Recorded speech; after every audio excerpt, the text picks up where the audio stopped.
काली और गोरी बहू की सुहाग रात। रघु नदी के अंदर से पानी भर कर ले जा रहा होता है। तभी गौरी पत्थर से रघु की मटकी फोड़ देती है। अरे ओ गौरी, तूने ये क्या किया? अब तुझे पता है मुझे घर पहुंचकर चाची कितना सुनाएगी और कितना कुछ कहेगी। अरे तेरी वजह से आज मैं बहुत ज्यादा सुनने वाला हूँ। अब आया ना उठ पहाड़ के नीचे। जब तुम हमारी मटकियां फोड़ती हो तो हमारी माँ भी हमें इसी प्रकार से सुनाती है। कभी तुमने हमारे बारे में सोचा था? आइंदा मैं ऐसा कभी नहीं करूंगा, मैं तुमसे वादा करता हूँ। गौरी रघु को बहुत पसंद करती थी, जिसके चलते वो उसे अपनी मटकी दे देती है। रघु उस मटकी में पानी ले जाकर घर ले आता है, जहाँ उसकी चाची बिंदिया उससे कहती है, अरे रघु, तूने अभी तक घर के काम नहीं किए। देख घर में कितनी गंदगी हो रही है। जा जल्दी से घर में साफ सफाई कर ले। तुझे पता है ना, आज तेरे रंजीत को देखने वाले आ रहे हैं। बिंदिया ने ऐसा कहने के बाद रघु घर की साफ सफाई के लिए लग जाता है। कुछ ही देर बाद रंजीत को देखने के लिए लड़की वाले घर पर आ जाते हैं। देखो बहन, हमारा लड़का सुंदर है, समझदार है, पढ़ा लिखा है और अच्छा खासा कमाता भी तो है। बताओ, आपको हमारा बेटा पसंद आया? अरे बहन, तुम्हारा लड़का हीरा है, हीरा। रिश्ता पक्का समझो आप। तभी वहां पर रघु आ जाता है और सबको चाय नाश्ता देता है। अरे बहन, तुमने इस बेटे के बारे में नहीं बताया। इसके बारे में जानने की जरूरत ही क्या है? अरे ये तो हमारे घर का नौकर है, नौकर। अपनी ही चाची के मुंह से अपने बारे में ऐसा सुनते हुए रघु को बहुत बुरा लगता है, लेकिन वो ये सब नजरअंदाज कर देता है। रघु का रंग बहुत ज्यादा काला था, जिसकी वजह से बिंदिया उसे कभी अपने बेटे के रूप में स्वीकारती ही नहीं है। ऐसे ही कुछ दिन बीतने लगते हैं। वहीं गौरी भी रघु को शादी के लिए कह देती है। अरे तुमने एक बार भी ये नहीं सोचा कि बिना सास ससुर के परिवार में जब तुम जाओगी तो कैसे रहोगी? मेरा पूरा संसार जब तुम हो तो मुझे और कुछ नहीं चाहिए। मैं तुमसे बहुत प्यार करती हूँ और जैसे भी तुम रहोगे मैं तुम्हारे साथ खुशी खुशी रहूंगी। रघु गौरी को शादी के लिए ना नहीं कर पाता। दोनों उसी दिन शादी कर लेते हैं, जिस दिन बिंदिया अपने बेटे रंजीत की शादी अपनी गोरी बहू प्रीता से करवा देती है। जैसे ही बिंदिया अपनी बहू प्रीता का गृह प्रवेश करने वाली होती है, तभी वहाँ पर रघु गौरी से शादी करके उसे घर ले आता है। चाची, मेरी पत्नी गौरी का भी गृह प्रवेश करो। हम दोनों ने एक दूसरे से शादी कर ली है। जैसे ही बिंदिया गौरी का काला रंग देखती है, वो उससे मुंह बना लेती है और अपनी बहू प्रीता के सामने वो उस समय कुछ नहीं कह पाती, जिसके चलते वो रघु की बातों को नजरअंदाज कर देती है और अपनी गोरी बहू प्रीता का गृह प्रवेश बहुत अच्छे से करती है। बेचारी गौरी दरवाजे पर ही खड़ी रह जाती है। अरे तुम यहाँ क्यों खड़ी हो? ये घर अपना ही है। और चाची शायद थोड़ा हमसे नाराज हैं, क्योंकि उन्हें बताए बिना ही हमने शादी कर ली। रघु और गौरी दोनों घर के अंदर आ जाते हैं। उन दोनों को शादी करते हुए देख गांव की कुछ औरतें तो बहुत खुश होती हैं, लेकिन बिंदिया उनसे मुंह बना कर रखती है। अरे वाह रघु, तूने तो गांव की सबसे अच्छी लड़की से शादी की है। अरे बहुत संस्कारी है गौरी। घर परिवार को किस तरह समझना चाहिए, इसके अंदर कोट कोट कर भरा है। मैं तो चाहती थी कि मैं गौरी की शादी अपने बेटे से करा दूं। देखो बहन, हमारे लिए गोरा और काला तो कोई मायने नहीं रखता, लेकिन रघु भी मेरे बेटे से कम नहीं है। एक तरफ तो ये मेरी बहू ही हो गई। आजा गौरी, मेरे पैर छू ले। गौरी वहाँ खड़ी सभी औरतों के पैर छूती है, जिसके बाद चारों तरफ सारे मेहमान गौरी और रघु की शादी की ही बातें कर रहे होते हैं, जिसकी वजह से बिंदिया को और भी ज्यादा गुस्सा आता है। बिंदिया अपनी बहू प्रीता की ही सारी रस्में करवाती है और गौरी से बात तक नहीं करती। देखते ही देखते रस्में खत्म होने के बाद सारे मेहमान अपने अपने घर लौट जाते हैं और रघु बिंदिया के पास आकर उससे कहता है, चाची वैसे तो मैं तबेले में सो जाया करता था, लेकिन जब मेरी पत्नी आ गई है तो मैं सोच रहा था कि रंजीत के बराबर वाला कमरा खाली है, उसमें ही मैं अपना और गौरी का सामान रख लूं। वैसे भी आज हमारी सुहाग रात है। अरे बेशरम, थोड़ी तो शर्म करता। ये तो क्या बकवास कर रहा है। और हाँ, ये कोई धर्मशाला नहीं है जहाँ पर कोई भी आएगा तो मैं उसके लिए कमरा खोल कर रखूंगी। जहाँ तू सोता है अपनी पत्नी को भी वहीं ले जा। इस घर में तुम दोनों की कोई जगह नहीं है। ये सुनने के बाद रघु को बहुत बुरा लगता है, लेकिन वो कुछ नहीं कर पाता। वो अपना और गौरी का सारा सामान तबेले में ही ले जाकर रख देता है। दोनों को गाय भैंस के बीच ही सोना पड़ता है। मुझे माफ करना गौरी, मैं पढ़ा लिखा नहीं हूँ और ना ही मुझ में इतनी सूझबूझ है। ये घर तो हमारा था, लेकिन जब से मेरे माता पिता मुझे छोड़कर भगवान को प्यारे हुए हैं, तब से ही चाची ने सारा हक मुझसे छीन लिया। ये समझ लो, मैं इस घर के अंदर एक नौकर की तरह ही रह रहा हूँ। हे भगवान, ये तुम कैसा सोच रहे हो? पगले, मैंने तुमसे प्यार किया है, इसका मतलब ये नहीं कि मुझे तुम्हारे घर से कुछ चाहिए। मैं तो इस तबेले में भी तुम्हारे साथ खुशी खुशी रह सकती हूँ। गौरी की बात सुनने के बाद रघु उसे गले से लगा लेता है। तभी अचानक से मौसम के बदलते ही जोर जोर से बारिश शुरू हो जाती है और तबेले के अंदर जगह जगह पानी टपक रहा होता है। अरे ये क्या, यहाँ तो पानी टपक रहा है। रुको रुको, मैं अभी आता हूँ। रघु भीगते हुए बारिश में तबेले की छत पर कुछ जगह पर पन्नी बांध देता है, जिससे तबेले के बीचों बीच पानी आना रुक जाता है और वो अपनी खाट वहीं बिछा लेता है। इस प्रकार एक की सुहागरात उसके कमरे में बहुत अच्छे से गुजरती है, तो दूसरे की सुहागरात तबेले में बारिश में भीगते हुए निकलती है। अगले दिन से बिंदिया गौरी के साथ भी नौकरों जैसा बर्ताव करती है। घर में फ्री फोकट का खाना नहीं मिलेगा, इसीलिए घर के काम करो और खाना भी बनाओ। बचा कुचा तुम्हें दे दिया जाएगा। छी छी छी, इस कल्लो के हाथों का खाना तो मैं कभी जिंदगी में भी नहीं खाने वाली।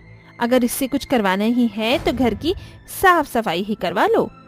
प्रीता की बात सुनने के बाद गौरी झाड़ू पोंछा उठा लेती है और साफ सफाई करने लगती है, लेकिन प्रीता जानबूझकर फर्श पर पानी बिखेर देती है। गौरी उसे पोंछे से साफ कर देती है। तभी प्रीता उसके हाथ पर अपना पैर रख देती है। ये सब रघु देख लेता है और उसे जरा भी बर्दाश्त नहीं होता। इतने सालों से मैंने आप लोगों की सेवा की, आपको हमेशा अपना परिवार समझा, लेकिन आप लोगों ने मुझे क्या दिया? कुछ भी नहीं। अब मैं आप लोगों के साथ नहीं रह सकता और मैं अपनी पत्नी के साथ इतना दुर्व्यवहार भी नहीं होने दूंगा। हाँ हाँ हाँ, कहाँ लेकर जाएगा तू इसको? पहली बात तो तू इतना गंवार है कि तू कोई नौकरी भी नहीं कर सकता, तुझे तो कोई दिहाड़ी पर भी नहीं रखेगा। ऊपर से तू भी काला और तेरी पत्नी भी काली।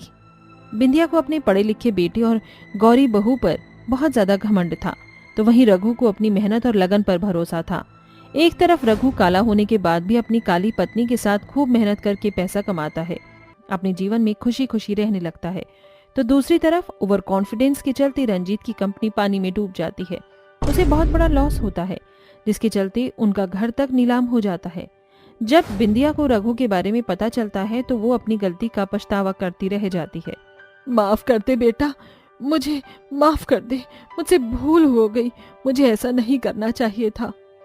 जो हुआ उसे भूल जाइए। आप मेरी माँ के समान हो और मेरा परिवार हो। आज से हम सब एक साथ ही रहेंगे। खूब मेहनत से कमाए हुए खेतों से रघु घर बैठे पैसा कमाता है, जिसके बाद वो अपनी चाची और उसके बेटे को अपने साथ ही रखता है। वो सब अब एक साथ खुशी खुशी रहने लगते हैं। मुकुंदपुर गांव के उस टूटी फूटी झोपड़ी में रहने वाली गरीब माँ की बेटी किरण अभी भी जागकर कपड़े सिल रही थी। किरण बेटी, इतनी रात हो गई है और तू अभी तक कपड़े सिल रही है? बस सिलने ही वाला है माँ, अब जाकर सो जाओ, मैं थोड़ी देर में सो जाऊंगी। कितनी बार कहा है ना तुझे कि रात रात तक जागकर कपड़े मत सिला कर। कितनी मेहनत करती है तू। माँ, जब इस उम्र में जबकि आपको आराम की जरूरत है आप इतनी मेहनत करती हैं, तो आपकी ये दर्जी बेटी क्या इतना भी नहीं कर सकती? और फिर आपको पता तो है मुझे सिलाई कढ़ाई का कितना शौक है। अब मैं सारा दिन खाली बैठकर करती क्या? इससे अच्छा लोगों के कपड़े सिल लेती हूँ, जो कि 2 पैसे बन जाते हैं। मेरी प्यारी बेटी, तुझे देखती हूँ तो भगवान का बार बार दिल से शुक्रिया अदा करती हूँ, जो उसने मुझे तुझ जैसी समझदार बेटी दी है। वैसे तुझे याद तो है ना, कल तुझे लड़के वाले देखने आ रहे हैं। हाँ माँ, याद है। माँ, मेरी शादी करने की जिद तुम छोड़ क्यों नहीं देती? इससे पहले भी जाने कितने रिश्ते मेरे काले रंग की वजह से मुझे ठुकरा चुके हैं। ऐसे ना बोल बिटिया, मेरा दिल कह रहा है कि इस बार सब ठीक होगा। अगले दिन किरण तैयार होकर लड़के वालों के सामने आती है, जहां यश किरण की सादगी देखकर उसे पसंद कर लेता है। मगर सौदामिनी कहती है, देखिए बहन जी, लाखों में एक है मेरा यश। वैसे तो कई रिश्ते आ रहे हैं उसकी शादी के लिए, मगर मैं खुद भी एक बेटी की माँ हूँ, इसलिए मैं आपकी बेटी को अपने घर की बहू बनाने के लिए तैयार हूँ। अब बस दहेज में 10 लाख रुपए दे देना, और हाँ, शादी में हमारी तरफ से आने वाले बारातियों का अच्छे से स्वागत कर देना। मगर बहन जी, मैं गरीब 10 लाख रुपए कहाँ से लेकर आऊंगी? ठीक है, फिर हम चलते हैं। जरा ठहरिए, मेरी बेटी को इस तरह से ठुकरा कर मत जाइए। मुझे आपकी हर शर्त मंजूर है। लड़के वालों के जाने के बाद किरण अपनी माँ को डबडबाई आंखों से देखते हुए पूछती है, माँ, इस गरीबी में कहाँ से लाएंगे आप इन्हें देने के लिए रुपए दहेज? बेटी, तेरा घर बसाने के लिए अगर मुझे अपना घर भी बेचना पड़ा तो मैं बेच दूंगी। तेरे बाद मेरा बच ही कौन जाएगा? मैं बुढ़िया रह लूंगी किसी वृद्धाश्रम में। इस तरह अपनी बेटी का घर बसने के लिए गरीब गायत्री अपना घर बेचकर लालची सौदामिनी को 10 लाख रुपए दहेज में देकर अपनी बेटी की शादी करती है। शादी के पहले दिन से किरण अच्छी बहू बनकर अपने ससुराल की सारी जिम्मेदारियां संभाल लेती है। एक दिन जब किरण पोछा लगा रही होती है, तभी उसकी गोरी घमंडी ननद स्नेहा, जो कि सोफे पर बैठकर कॉफी पी रही होती है, वो सारी कॉफी पोछा लगाए हुए फर्श पर गिरा देती है। अरे ननन जी, ये क्या किया आपने? अभी अभी मैंने यहाँ पोछा लगाया था और आपने फिर से फर्श गंदा कर दिया। ए कल्लू, तुझे नहीं लगता कि तू आज कुछ ज्यादा बोल रही है? रुक, तुझे तो मैं अभी बताती हूँ। फिर स्नेहा अपनी सैंडल से किरण का हाथ कुचल देती है। माँ, आया मजा? आगे से मुझसे पंगा लिया ना तो देखना। इतने में यश वहां आ जाता है। क्या हो रहा है यहाँ? अरे किरण, तुम्हारे हाथों में चोट कैसे लगी? वो यश जी, वो बस काम करते वक्त लग गई, मगर मैं ठीक हूँ। ऐसे कैसे ठीक हो? तुम्हारे हाथों से इतना खून बह रहा है। चलो मेरे साथ। यश किरण को कमरे में लाकर उसके जख्म पर पट्टी कर देता है। तभी अचानक किरण को उल्टी आ जाती है और वो बाथरूम में चली जाती है। किरण, क्या हुआ? तुम ठीक तो हो ना? यश जी, आप पापा बनने वाले हैं। क्या सच में तुम प्रेग्नेंट हो? किरण, आज तुमने मुझे जिंदगी की सबसे बड़ी खुशी दी है। तुम देखना, मैं अपने बच्चे को बहुत प्यार दूंगा। किरण की माँ बनने की बात से उसकी सास और ननद जरा भी खुश नहीं थी। ऐसे ही कुछ महीने बीत जाते हैं और मानसून का महीना शुरू हो जाता है। एक दिन जब यश घर से लौट रहा होता है, तब बहुत तेज तूफानी बारिश होने के कारण से उसे आगे का रास्ता बिल्कुल दिखाई नहीं देता, जिस कारण एक ट्रक से उसका बहुत बड़ा एक्सीडेंट हो जाता है, जिसमें यश की जान चली जाती है, जिसका कसूरवार सौदामिनी अपनी बेचारी बहू को ठहराती है। नाश पिटी करम जली मनहूस, आखिर तू मेरे बेटे को खा ही गई ना। छीन लिया ना मुझसे मेरा बेटा। अब मैं तुझे इस घर में एक पल और नहीं रहने दूंगी। निकल यहाँ से। माँ जी, मुझे घर से मत निकालिए, मैं कहाँ जाऊंगी? पत्थर दिल सौदामिनी अपनी प्रेग्नेंट बहू पर बिल्कुल भी तरस नहीं खाती और उसे भरी बारिश में घर से निकाल देती है। बेचारी बहू भूखी प्यासी बारिश में भीगते हुए सड़कों पर भटकती है और 2 दिन तक फुटपाथ पर ही रहती है। मुझे कुछ काम करना होगा, अपने लिए ना सही तो अपने बच्चे के लिए, वरना मैं और मेरा बच्चा भूखे मर जाएंगे। तभी अचानक किरण को कपड़े सिलने का सोचता है और वो पाइपलाइन में रहकर कपड़े सिलना शुरू कर देती है। उसके हाथों की पक्की और बारीक सिलाई के चलते जब औरतें उस गरीब दर्जी बहू के पास आती हैं। सुनो, क्या तुम ये ब्लाउज सिल दोगी? क्यों नहीं मैडम जी, बिल्कुल मैं सिल दूंगी। देखो, मुझे ये ब्लाउज कल तक चाहिए। और सुनो, इस साड़ी में फॉल भी लगा देना। चलो अब जल्दी से मेरा नाप ले लो। किरण जल्दी से उस औरत का नाप ले लेती है और देर रात तक पाइपलाइन के अंदर बैठकर कपड़े सिलती है। उस गरीब प्रेग्नेंट दर्जी बहू की गई सिलाई प्रमिला को बहुत पसंद आती है। अरे वाह, तुमने तो बहुत ही बढ़िया ब्लाउज सिला है और इसकी फिटिंग भी बिल्कुल परफेक्ट है। मगर तुम प्रेग्नेंट हो, फिर इस हालत में इस छोटे से पाइपलाइन में कैसे रहती हो? क्या करूं मैडम जी, इस बारिश के मौसम में मैं और कहाँ जाऊं? फिलहाल ना तो मेरे पास इतने पैसे हैं कि मैं एक किराए का कमरा ले लूं, क्योंकि बहुत कम लोग मुझसे कपड़े सिलवाने आते हैं। तुम चिंता मत करो, मैं अपनी सारी सहेलियों को यही लेकर आऊंगी। प्रमिला की मदद से अब उस गरीब प्रेग्नेंट दर्जी बहू के पास एक के बाद एक करके बहुत सारे कस्टमर आते हैं कपड़े सिलवाने के लिए, जिससे किरण को अच्छी खासी कमाई शुरू हो जाती है। और अब उसने अपने रहने के लिए पाइपलाइन छोड़कर एक किराए का घर ले लिया था। वहीं दूसरी तरफ सौदामिनी के घर की हालत गरीब हो जाती है और उसी गरीबी के बीच स्नेहा की शादी एक गरीब घर में पक्की हो जाती है। तभी प्रमिला स्नेहा की मेहंदी में किरण का सिला हुआ लहंगा पहनकर आती है। अरे प्रोमिला, तेरा ये लहंगा तो बहुत ही सुंदर सिला है, बनावट भी बड़ी अच्छी है। काफी महंगे टेलर से सिलवाया होगा ना? नहीं सौदामिनी आंटी, मैंने अपना ये लहंगा किसी टेलर से नहीं सिलाया, बल्कि एक गरीब दर्जी से सिलाया। बेचारी बहुत ही गरीब है और प्रेग्नेंट भी है, मगर कपड़े बहुत ही अच्छे और सस्ते में सिलती है। क्या तू मुझे उस दर्जी के पास लेकर चल सकती है? फिर मैं स्नेहा की शादी का लहंगा उसी से सिलवा लेती। ठीक है आंटी, मैं कल ही आपको ले चलूंगी। सौदामिनी को इस बात का जरा भी अंदाजा नहीं था कि वो गरीब प्रेग्नेंट दर्जी कोई और नहीं बल्कि उसकी खुद की ही बहू है। किरण, ये लो एक और नया कस्टमर ले आई हूँ मैं, इन्हें लहंगा सिलवाना है। अपनी दर्जी बहू को अपने सामने देख सौदामिनी अपनी फटी पुरानी साड़ी को छुपाने लगती है। तभी किरण की आंखें छलछला जाती है। माँ जी आप यहाँ आइए ना, बैठिए। बहू, मुझे नहीं पता था कि तू ही वो दर्जी है। बहू, तेरे जाने के बाद जैसे हमारी किस्मत हमसे रूठ गई, घर बार सब बिक गया और आज मैं और स्नेहा गरीबी में दिन गुजार रहे हैं। मैंने तुझे प्रेग्नेंट हालत में घर से निकाल दिया था, शायद भगवान ने उसकी सजा दी है।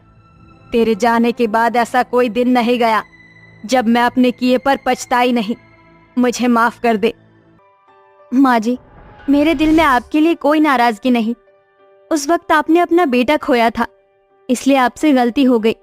घर चल बहू, तेरी ननद की शादी होने वाली है, उसी के लिए मैं लहंगा सिलवाने आई थी। माँ जी, आप देखना, इस गरीब दर्जी बहू की ननद अपनी शादी में ऐसा लहंगा पहनेगी कि सब देखते रह जाएंगे।